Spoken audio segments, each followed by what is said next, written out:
tout d'abord vous présenter le sondeur traditionnel. Ce sondeur est vraiment très intéressant dans sa précision pour la détection de structures, des épaves, des cassures, des têtes de roche et surtout aussi tout ce qui va être détection de poissons. Ici, typiquement, sur cette image-là, nous allons voir ici une épave, un banc de poisson et un second banc de poisson. Cette technologie de sondeur va fonctionner par des systèmes de fréquence. Plus vous allez augmenter la fréquence, plus l'image, plus la définition sera précise. En revanche, plus on augmente la fréquence, plus on va réduire l'angle de faisceau. Aujourd'hui, vous avez dû entendre parler d'une nouvelle technologie sondeur, qui est la technologie de Chirp.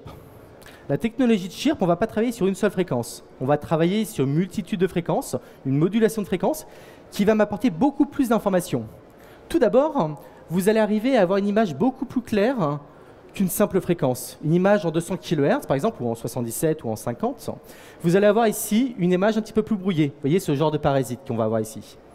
Lorsque l'on travaille sur du Chirp, on va arriver à nettoyer un peu l'image et se concentrer principalement sur les échos qui nous intéressent, les échos poissons, détection. Également, grâce au Chirp, grâce à la modulation de fréquence, on va arriver à mieux décoller les cibles sur le fond. Donc, tous les barres qui sont collés à l'épave, grâce à cette technologie, on arrivera à mieux les percevoir. L'autre aspect du Chirp, c'est aussi de pouvoir arriver à mieux dissocier les échos entre eux. Certains d'entre vous ont peut-être déjà dû voir des boules rouges, des bancs de poissons. Ça, c'est quand les poissons sont très rapprochés, on n'arrive pas à faire la distinction entre tous ces poissons. Grâce au Chirp, on arrive davantage à avoir des petites cibles et à mieux interpréter un banc de poisson plutôt qu'une boule rouge visible à l'écran. Donc cette technologie de Chirp, quasiment toutes les marques aujourd'hui le font, et c'est vraiment ce qui va vous apporter un rendu d'information beaucoup plus important que les sondeurs traditionnels 50, 200, 77 ou 83 kHz. Ça, c'est vraiment la technologie de pêche. À côté de ça, nous allons retrouver d'autres technologies sondeurs. Tout ce qui va être imagerie. Le Clearview, par exemple, qui porte quelques noms un petit peu différents chez mes concurrents, mais le principe est là. Et le Side. Le Clearview, je vais vous le montrer en écran combiné. À partir de ce moment-là, on va bien voir les deux technologies sondeurs. Vous avez la technologie traditionnelle que je vous ai présentée. Et ici, nous avons un sondeur imagerie. Un sondeur qui est beaucoup plus précis dans tout ce qui est détection. Les structures, les algues, les épaves, les têtes de roche, tout ça sera beaucoup plus lisible ici. Nous sommes ici sur la même image. Ce que vous avez là, les cailloux, vous allez le retrouver ici sur un sondeur traditionnel. Donc vous voyez vraiment la précision ici.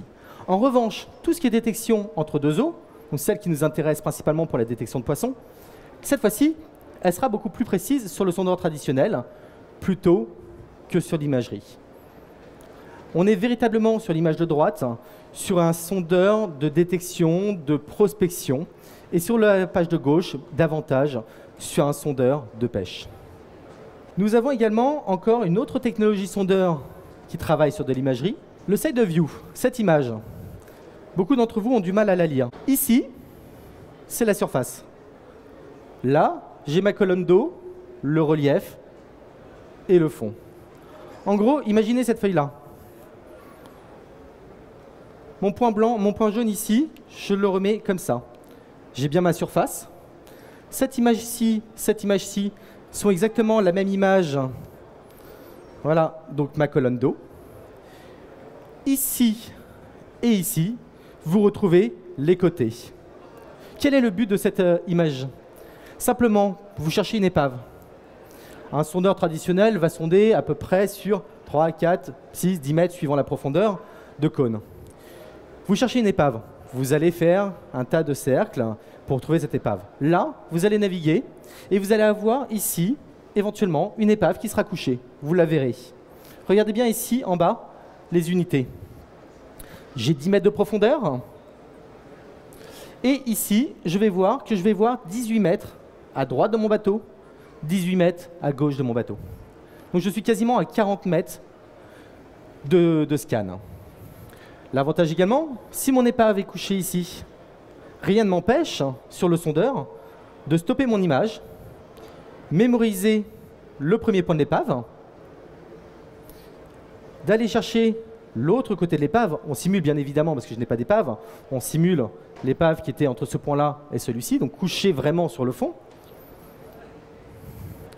Et ça y est, j'ai créé mon épave.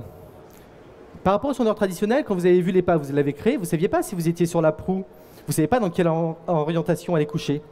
Eh bien, cette fois-ci, si je retourne sur ma carte, vous allez voir que mes points vont bien s'afficher et que maintenant, pour mes dérives, je saurai les prendre correctement. Mon épave est couchée comme ça. Nous avons encore d'autres technologies sondeurs. Aujourd'hui, nous voyons apparaître des technologies 3 dimensions, comme ici. Sur ce genre de technologie, je vais travailler sur un système multifaisceau qui va me permettre de détailler réellement mon fond. Vous voyez ici l'arête sur le fond. Vous serez sur une cassure, vous verrez réellement la cassure s'afficher. Donc on n'est pas à proprement dit sur un sondeur de pêche, là, hein, c'est vraiment de la prospection, tout comme le side view qu'on avait tout à l'heure. Si vous voulez mémoriser une zone, bah, comme tout à l'heure, on peut très bien stopper l'image et mémoriser un point exactement à cet endroit-là. Dans ce genre d'image, je suis véritablement en navigation. Si jamais je suis à l'étal, le bateau n'avance pas, j'ai pas de courant, je n'ai pas de vent. Dans ce cas-là, on peut avoir exactement le même type de détail, mais cette fois-ci avec en plus un balayage du faisceau d'avant en arrière. Et là, on voit bien que le bateau se trouve pile poil au-dessus de la cassure. Quand on prend par exemple une sonde comme ça, on a également ce genre d'innovation. Ça change complètement de ce qu'on a l'habitude d'avoir. Ici, mon bateau se trouve là. En dessous, à droite et à gauche du bateau.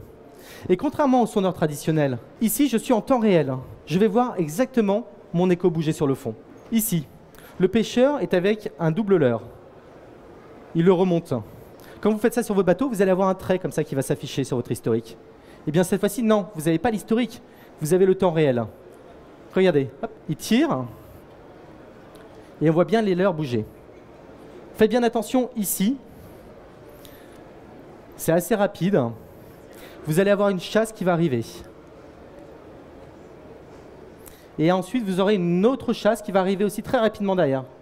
Voilà la première, voici la seconde chasse. On voit bien ici sur le sondeur traditionnel ce qui s'est passé, l'historique, le moment où le poisson a mordu. Mais là, on l'a vu en temps réel.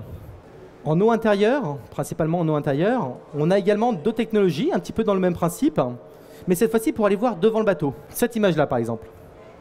On se rapproche un peu de l'image que j'avais tout à l'heure en vue 3 dimensions, sauf que tout à l'heure, on voyait sous le bateau. Cette fois-ci, c'est devant le bateau. L'image est assez simple à comprendre. Le bateau est ici. Si mon fond remonte, je vais voir mon fond remonter ici. Quelques petites taches qui sont des taches, des retours d'écho. Mais là, on est véritablement pour voir un petit peu le relief devant le bateau. Et la vue qu'on a vue tout à l'heure pour la pêche, on va également la retrouver comme ça. Ici, mon bateau se situe ici. J'ai l'information sous le bateau, devant le bateau. Dans ce genre de cas de figure, je vais voir des poissons. Ici, ici. Mais principalement, je vois aussi mon fond qui remonte à 17 mètres de profondeur. Ce qui va me permettre d'anticiper et dans des zones un peu rocheuses, caillouteuses, de pouvoir éventuellement changer de chemin. Toutes ces technologies vont vous apporter différents cadres d'information, que ce soit pour la pêche, pour la sécurité, la dernière image qui était véritablement pour la sécurité. Et toutes ces images-là, vous allez après pouvoir, dans le cadre d'un sondeur comme ça, pouvoir les combiner et afficher plusieurs images simultanément.